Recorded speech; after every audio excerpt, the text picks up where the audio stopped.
There you go. Oh, there's Larry. Okay, good. All right. Joe, you want to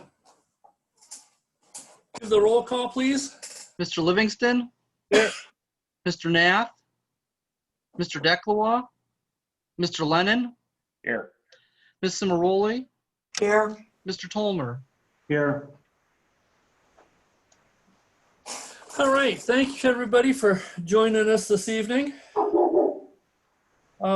I take a motion to adopt the minutes from the August 1st, 2020 meeting.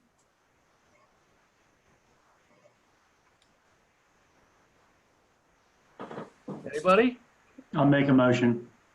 I'll second. Okay. Any discussion, questions, comments regarding the minutes? No. All in favor of approving the minutes signify by saying aye. Aye. Aye.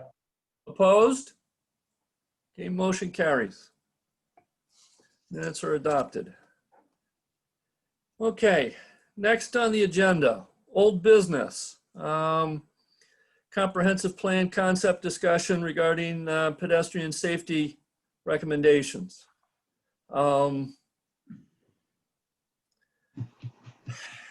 Justine and I walked around on Wednesday, September 16th. We walked up and down Bank Street and walked along Washington Avenue. You know, there's some of the crosswalks are marked, some of them aren't. And I'm certainly not proposing that we mark every crosswalk. But I think signage helps or would help with some of them. You know, we walked down Railroad Street and Station Street and Washington and I'm just kind of curious, Joe, maybe you can answer this, maybe you can't, maybe Larry can chime in. I don't know, you know, what rhyme or reason how crosswalks are marked in the borough. What was the determining factor for marking crosswalks? Any idea? I couldn't answer that.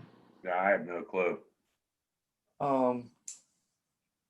You know, there's signage for on Washington Avenue. There's signage for the one that's right in front of Bridgeville Appliance, but it's only signed coming from the north. There's no signs coming from the south. And the signs right in front of the crosswalk sign right in front of Bridgeville Appliance is literally obstructed by the banner that's hanging there. So I don't know what the best way to approach this is, but I think there needs to be some thought process that goes into looking at what crosswalks are marked and, you know, where we think signage should go with some of this stuff. And I'm not sure what the best approach for it is.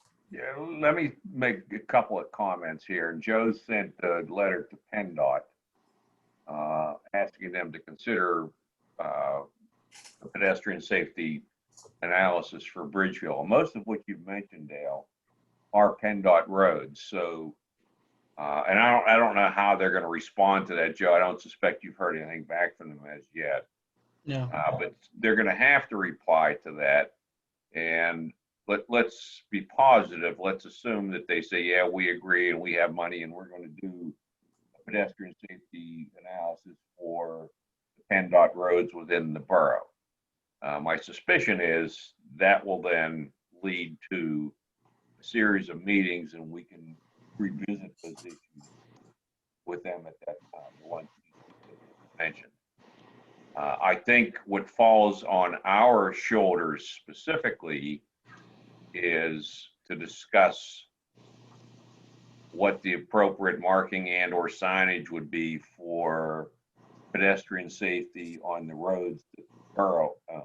And to me, the first step of doing that is identifying what, if any, borough roads actually have an issue that we need to address, pedestrian safety that we would need to address.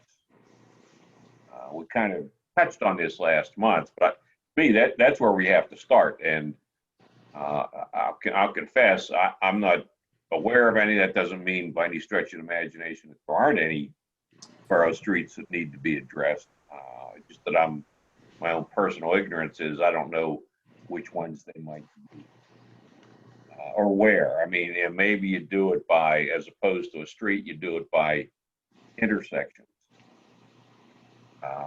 So I think that's probably our first step is what do we as a borough need to address? Where are there issues that we know that there is a potential pedestrian safety issue that we So look at and address? I have a question. So if you're looking at Dewey, which I'm assuming is a borough road that hits Bank Street, which is a state road, how does that work?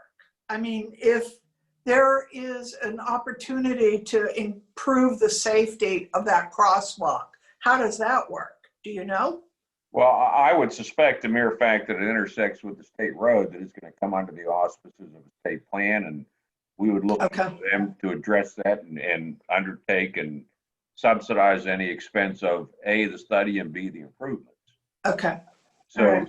given the fact that we probably have limited resources ourselves, I would tend to think that we want to look at the things that are in our control that we think need to be addressed. Okay. Now, Justine, I mean, that's a bit of a supposition. We're hoping that PennDOT's going to react positively to our request. Right. So I guess we have to wait and hear what they have to say. Joe, I mean, your letter just went out, the beginning of September, correct? Correct, on the 8th. Yeah, and we probably need to give them at least a month, if not a little bit longer, to reply. Probably wouldn't be a bad idea to follow up with an email that, hey, I sent you the letter. Who did you guys receive it? Is it under consideration? You know, yada, yada, do what they say. But I would give them some time. I wouldn't, I don't think I'd follow up right now, but I think I'd give them at least a month to reply personally and then Sure. follow up. So I would do it. Okay. Is Bower Hill a state road or is that borough? It's a county, borough isn't and it? county. Yeah. Okay. From McLaughlin Run to Bar Hill Road or to Washington Pike is Bridgeville's. Right. Oh, And then from PJ's Deli all the way up to Mount Lebanon, it's county. Okay. So the intersection there by Station Street, that would be a primary example. That's ours. Right. Okay. So anyone trying to cross Fire Hill Road to get to the soft serve or to get to the fire Right. department, that's on us. So we would need to assess that, determine what improvements need to be made. Again, signage, crosswalks, whatever. Is there a possibility for a crosswalk in front of the Dairy Delight? I wouldn't know why there wouldn't be. So that's been brought up in the past at council meeting. And, one of the issues that you have with putting one there, and I'm not saying, obviously you see people parking on that side and then crossing over there all summer. But the issue is there's no sidewalk there. Right. So you're basically have a crosswalk. If you have a crosswalk that goes over there, what's it crossing to? To an You're empty going from parking lot to parking lot there? What's that? You're going from parking lot to parking lot? Exactly. Yeah. And that, it's the question's been raised at previous council meetings a few years back by a resident. We went round and round, and it makes sense that there should be, because people are using it anyway. Everybody crosses at their own risk there. But it would make sense to see if you could do something, But again, like I said, there's no sidewalk on that side of the street. Basically from Railroad all the way up to Washington Pike, there's not a sidewalk. Well, there's a sidewalk that ends at the vet driveway coming Yeah, down. basically at the top of the driveway. It, Yeah. it wraps around and it stops right there. So the way it stands, like, so if you're walking down Railroad Street and you want to go to the Borough Building, what you're supposed to do is go up to the corner across from Steel Hall Lumber, use that crosswalk there to the sidewalk, and then walk up. But I mean, nobody would do that. I would never do that. Right. Yeah. I'm gonna cut across and, The sight lines and the number of lanes at that crosswalk are just horrendous. right. And that's one of the crosswalks that, the borough, we should look at seriously. Absolutely. I agree with you. So that's the first step. We've identified one intersection or one area, if you will, that we know has a significant problem. Just addressing that specifically, Joe. I suspect, although I don't know this to be the case, that PennDOT probably has guidance documents that speak specifically to pedestrian safety and what should be done and what things you should measure, and may well talk about the issue that Mike raises about parking lot to parking lot or what have you. I think we need to get our hands on that document and look and see. And again, this goes back to the issue that we talked about last month. Is this the kind of thing that we as planning commission members are comfortable and might use the word educated enough to take on and do ourselves? Or is this the kind of thing that we need to farm out to a professional? I don't have an answer to that question. I'd like to think that it's something that we could do, but then the flip side of that is a liability issue. We do the wrong thing and think that crosswalk in the wrong place or make the wrong recommendation, and somebody gets hurt, it becomes an issue. So I think that's something we really need to try to understand. All right. Well, I mean, the fact that you I think, sorry, Mike. That's right. I think the first thing to do is to identify those intersections that we think that belong to the borough that we need to address as a point of beginning. Go ahead, Mike. No, I was saying just because, I mean, the fact that the dairy light is there, open all summer, all spring and summer into the fall, and you have such heavy foot traffic, it makes sense to look at that just for that purpose alone. Right. I agree. Yeah. I mean, I'm hard pressed to think of better examples than that. I mean, are there any out there that anybody can think of off the top of their heads? That's the worst one. I mean, the only other thought process I had, and Justine and I talked about this when we were walking around, is access to the borough parks. Right. McLaughlin Run Park, for instance. There's a situation again where you're walking down the sidewalk and all of a sudden you're walking across the driveway of a business, and there's no marking for the sidewalk. There's no indication that pedestrian. It's a pedestrian use type thing. And to use the sidewalk across the street, which would be the north side of McLaughlin Run, is fine till you get all the way down to the corner by the bridge. And then again, you're running into sight lines and just a horrible situation, especially for kids, if you're gonna have kids cross. Right. What the thought that occurs to me when you talk about those, Dale, and if you look at McLaughlin Run or if you look at Chartiers Park, you have to cross two PennDOT roads. And we start into this analysis, we may find ourselves buying sidewalks.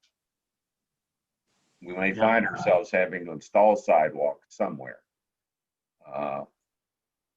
If there is no sidewalk going down to Chartiers Park, and that's a pretty nasty place to try to cross. It's bad enough in a car. I can't imagine wanting to walk across there and then down the hill. Yeah.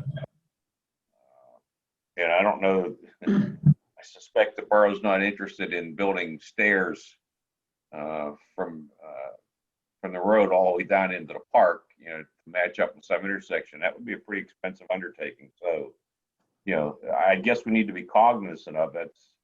This discussion could well lead to something like that. Well, and isn't there some plan or something for PennDOT to be doing some work along the hillside there by Chartiers Park on Chartiers Street in the near future?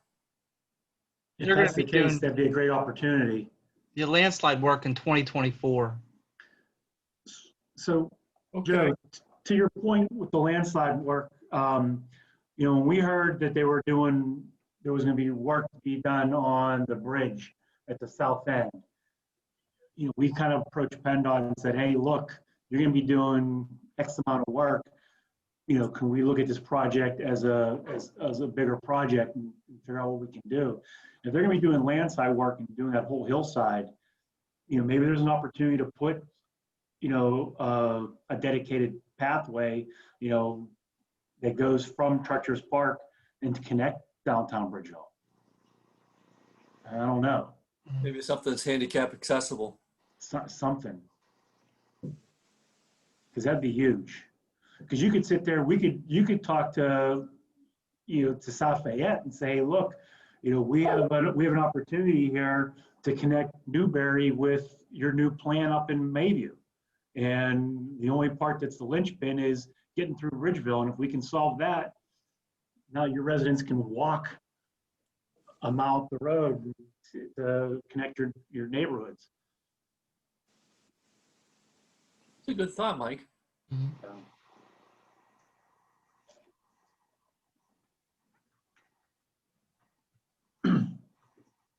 In 2024, that's not too far away. No, Right. it's not.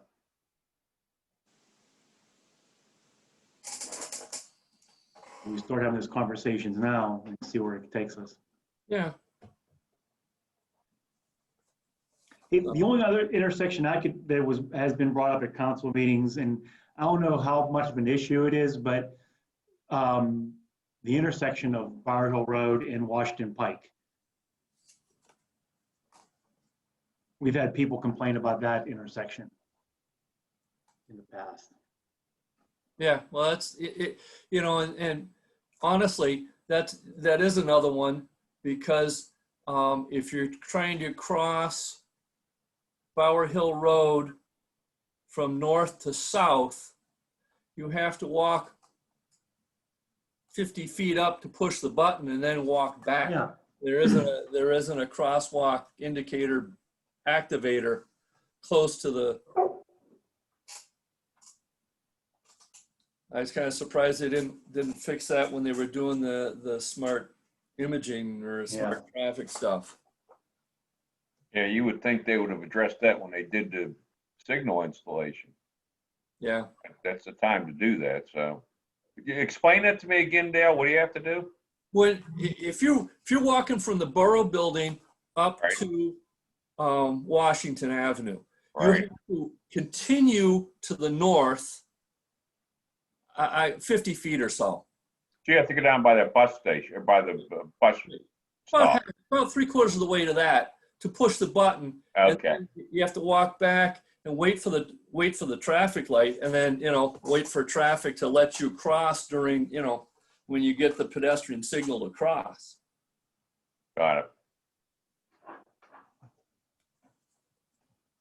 So I have a question. Do we in Bridgeville know the number of auto accidents or pedestrian accidents that have occurred in Bridgeville, like within the past 10 years? Just so we can get an idea as to, in reality, where are the most dangerous crosswalks or areas in Bridgeville?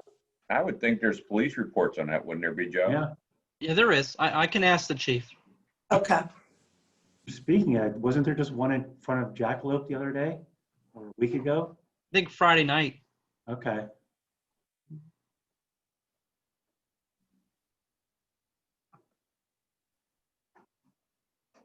And that's another situation where, you know, coming south on Washington Avenue, there's signs for the crosswalk. Coming north from South Fayette, there's no signage for pedestrian crosswalks at all. I mean, they've got the sign in the middle of the street, that portable one. Mhm. But, you know, there's nothing, you know, further back. So, and that would probably be a good place to look at, you know, putting some signage up for at least the crosswalks in Washington. And I think that when we attended that meeting in July, didn't they say that flashing lights in crosswalks on state roads are acceptable? Yeah, they are. Okay.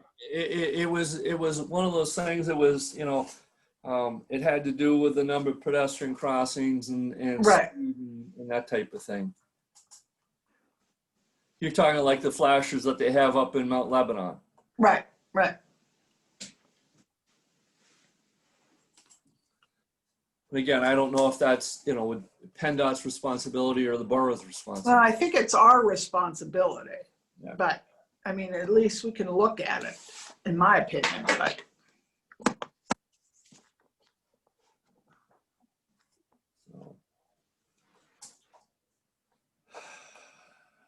Okay. Well, you know, I think at some point in time, I think for at least starters, you know, trying to put together some budget for at least some signage for existing crosswalk would be a good idea for next year. Anybody else? Yeah, it shouldn't be. I mean, I don't think we're talking a lot of money, just put signage. Yeah, I don't know. I mean, I don't know what it takes to, you know, how much each sign is, and then there's the labor to install it and that type of thing. $20,000, I don't know. I don't think it'd be that high. Okay. Well, you're the numbers guy. If you want to throw something at the council for at least budgeting for something like that for next year. You got it. I'll take care of it. Okay. Anything else with pedestrian safety right now?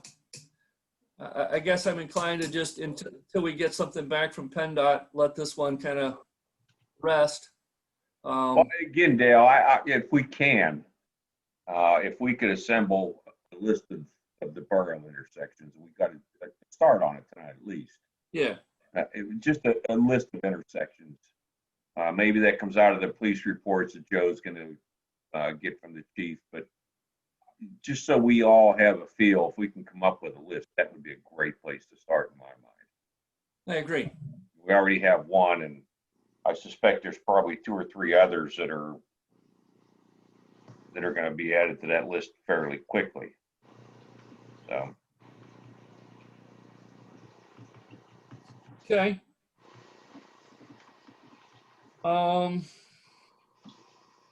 Joe, you want to talk about the comprehensive plan update?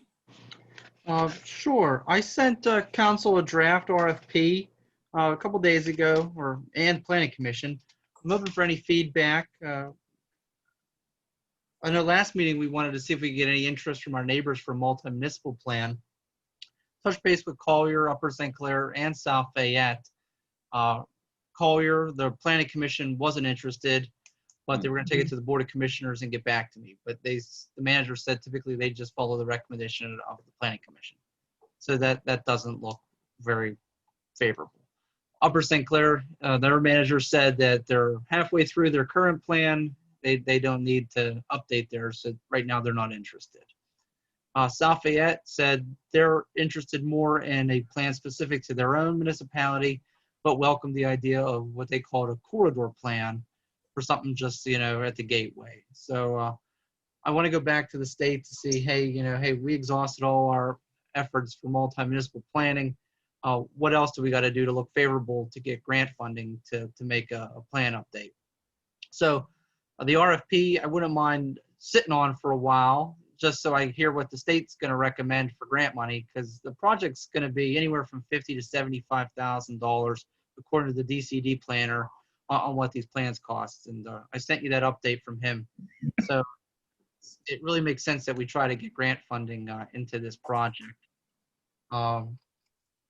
That's where we're at with that. I know it's the start of budget season right now for Borough Council. I'm a good way through the draft budget for next year. I did put money in to start the comp plan in phases. So once we have a draft plan, we'll get it with a draft budget. We'll get with the Finance Committee and rest of Council and see what the buy-in is to proceed with that. So that's where we are with the comp plan project. So at least looks like hopefully the money can be taken care of to start phasing it in, worst case by ourselves. But I really would like to give us some time to exhaust some grant avenues. And then regarding that RFP, I kind of just mirrored our whole planning exercises over the past year. That really set the priorities of where the borough is and what our objectives are.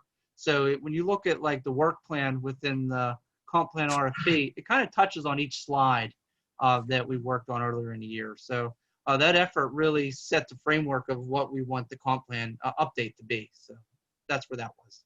Well, and to kind of follow up on that, I mean, you know, what we did was just look at, you know, the past comp plan and look at the stuff that hadn't been touched or hadn't really been examined or followed through with. So, you know, if we can update some of that information and you know, take some bite-sized pieces along the way, I think we'll go.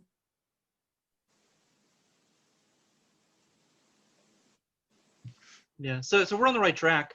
At least that's my opinion. I'd be open to hear what everyone else says. I'm on board with that. The only question in my mind, and it's something we've touched on before, Joe, is what your sense is for, you know, how many years it's going to take to get through this, and then what an annual allocation would be.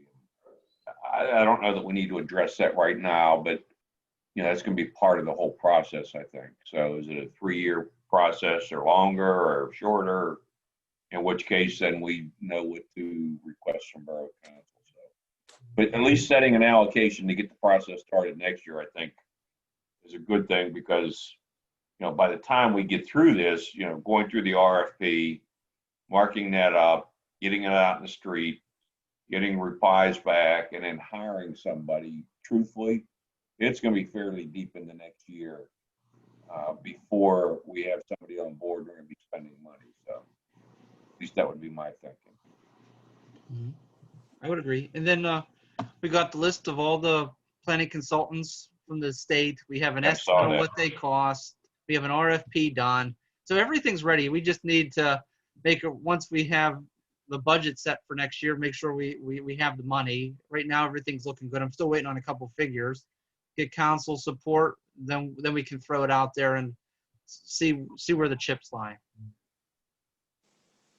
I promise you I'd get a look at that, so I will get to that. Thank you.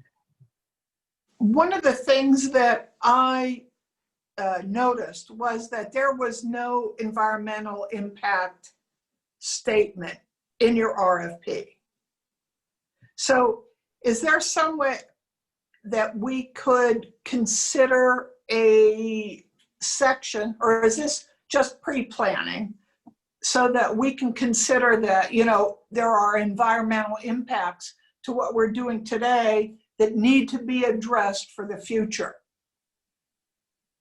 I mean, like shade trees and flooding impacts and that sort of thing. Watershed management. I think it's something we could add to the work plan. You see, we touch on everything under the sun, so. Right. I think it's a good suggestion. I mean, because it's not going to get it, in my opinion, it's not going to get any better. And whatever we can do to address minimizing what Bridgeville can do, like even picking up litter. I was looking at Upper St. Clair's comp plan. They even talk about picking up after yourself so it doesn't go down the storm drains and into the watershed. So, Joe, I think I would use the term environmental assessment as opposed to environmental impact statement, because that's a term of art that has one hell of a big price tag associated with it. Okay, So environmental assessment, I think is Good. exactly, so for each and everything that we look at, just look at the environmental impact just generally, assess what its impact is likely to be, okay. positive or negative, so.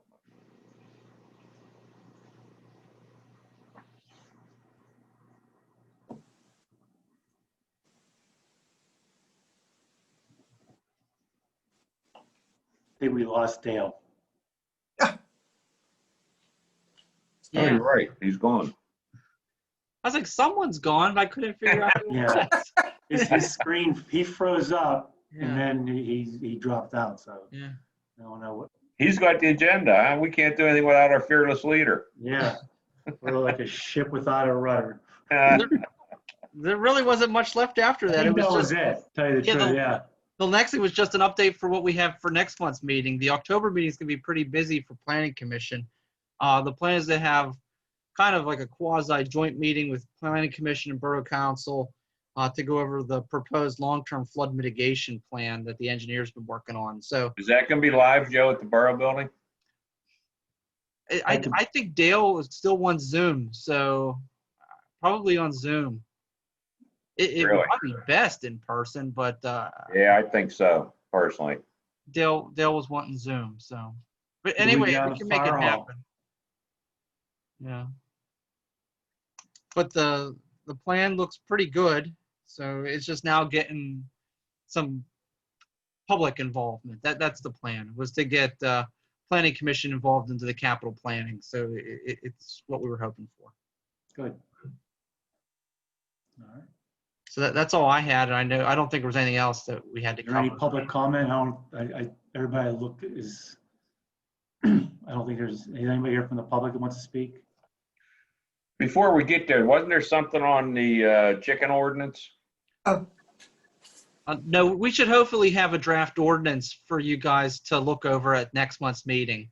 The solicitor was authorized to prepare a draft ordinance at just council meeting last week or 2 weeks ago. So hopefully for the October meeting, we'll have a draft. Yeah, I just in retrospect and honestly listening to what Dick had to say, and truthfully, he was spot on in his comments, I thought, and the things that he illustrated. My personal view is evolving to that, if we're going to allow something like that, you're going to have some kind of a permit, an annually renewable permit with a substantial fee, a fee that's sufficient enough to allow for proper inspection to make sure that there's compliance. Just my thinking. He's right. Something like that could become a nuisance in a heck of a hurry, and we just have to guard against that. Larry, I think last month you made the recommendation, and whether or not it's applicable to this situation or not, as to whether or not you could go to your neighbors to ask for their quote approval. I don't know if you guys Right. actually said, but I used to live in townhouses, and everything that we did had to get a sign-off sheet Right. from our neighbors saying I could build a deck or I could do this. And I don't know if that's legally acceptable in a community like Bridgeville or not, but it sure would get more than just the homeowner wanting to raise chickens involved. Yeah, it's kind of like it's different with townhouses where you have to have those approvals. This would almost be a zoning ordinance where you would have to post it. Okay. And you would have to obtain input of when I say post it, you would post it in the neighborhood and solicit comment from the people that would be directly impacted and then consider their comments. Positive or negative. I imagine if you're going to get comments, you're more likely to get negative than you are positive in that kind of a situation.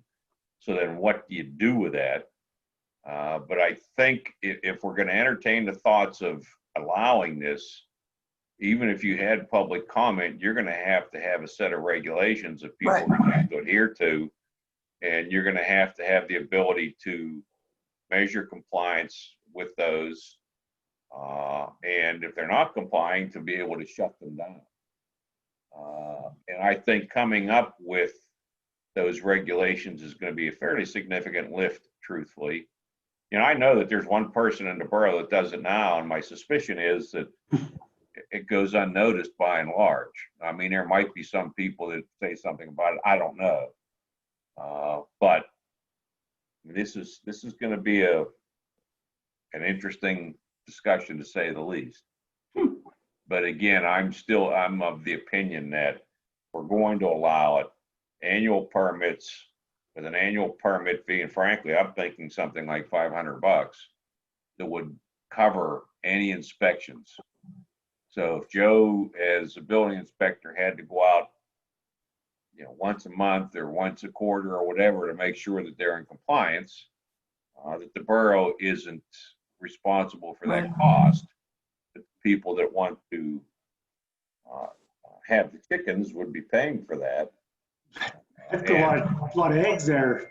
I know. Well, you know, it makes it certainly makes it cost prohibitive. You're right, but you know, yeah, again, I think back to what Dick said, and honestly, I mean, I know the situation he's talking about, and I have to completely agree with him. And in fairness to Dick, you think about the money he invested in that house and have to put up with that. It's got to be maddening to him. And he's kept his mouth shut by and large for a lot of years until last month. So.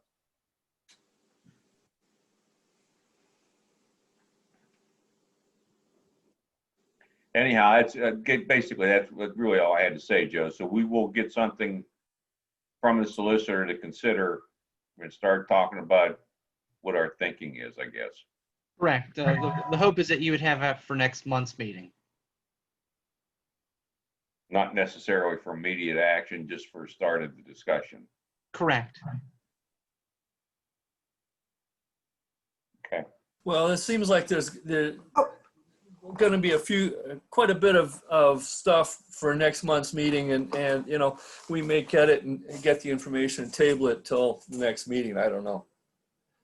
Depends on how long the flood mitigation stuff takes. And I suspect that issue in and of itself is going to demand a lot of attention and a lot of thought. So yeah, but that's a meeting in and of itself. yep. So I apologize. I lost internet connection, and Oh, Dale's back. nice to know that you missed me, Mike.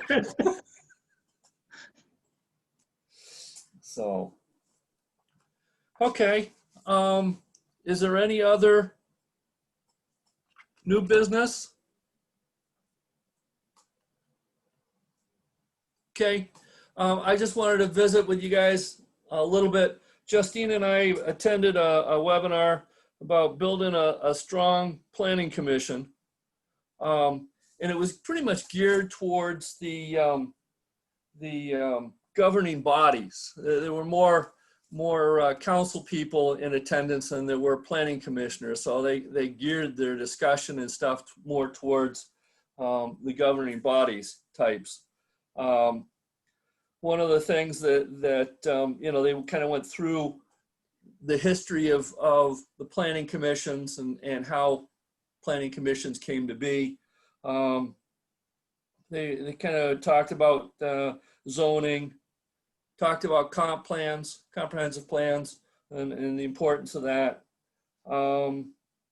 They talked about you know, an official map for the jurisdiction. And I presume that we have one. It's not just, you know, they say it's not just a zoning map, but it's a map that shows, you know, the zoning, you know, resources and the parks and streets and that type of thing. I'm presuming that we have one, or is I it think just, you'll find that in our current comprehensive plan would be my guess. okay? Probably a series of different maps in there. Yeah. So, and the one thing that you know, the one thing that I get out of this whole thing is you know, the whole planning commission thing. There's a Pennsylvania Municipalities Planning Code, the PMPC,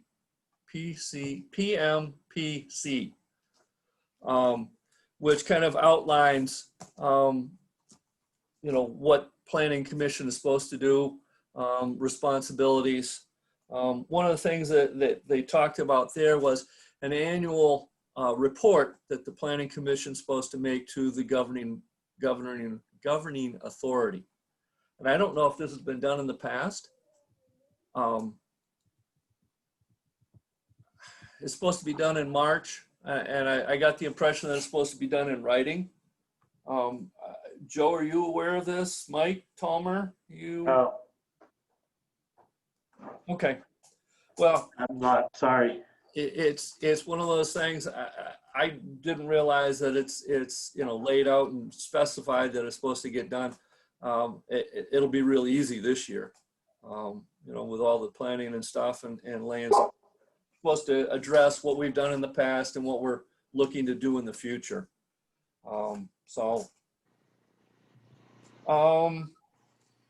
Justine, you got any notes or anything you want to add? Anything about the? Well, the one of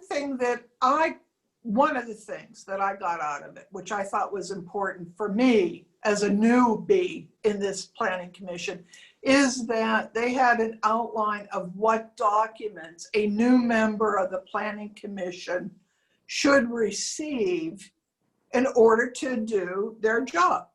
And it was the zoning documents, it was the comprehensive plan, it was the map, the community map, anything that might be packaged together for a new member. So I think that's a great idea. And I know it's just a matter of pulling all of that information together and doing a checklist so that we know that the next member of the planning committee has all the tools that can help them. So. And they also talked about doing an indoctrination for new members. Right, and mentoring, right. Mentoring, yeah. So. Which I thought was interesting. It's you know, I came on the planning commission, I had already had experience, but you know, Justine and Tim, you know, came in, you know, eager to do stuff, but not really sure how things are done, or, you know, the who's, what's, where's, why's. And I think, you know, maybe I'll sit down with Joe at some point in time and we'll try and work on some sort of checklist and indoctrination type plan. That's it for me. Okay. Okay, I'm gonna go around the horn here. Mike, you got anything to add? Okay, Larry? Nope, I'm good. Okay. We have any guests that have a need to speak?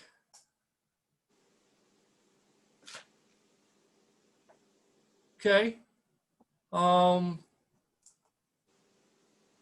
don't have anything else. Joe, do you have anything? Any final? No deal. Okay. Well, then I'm going to adjourn the meeting. And I'll take a motion to adjourn. So moved. Second. I'll second. Okay. All in favor, signify by saying aye. All right. Aye. Thank you all for being here and participating, and we'll see you next month. All All right. right. Thanks, Joe. Thank you.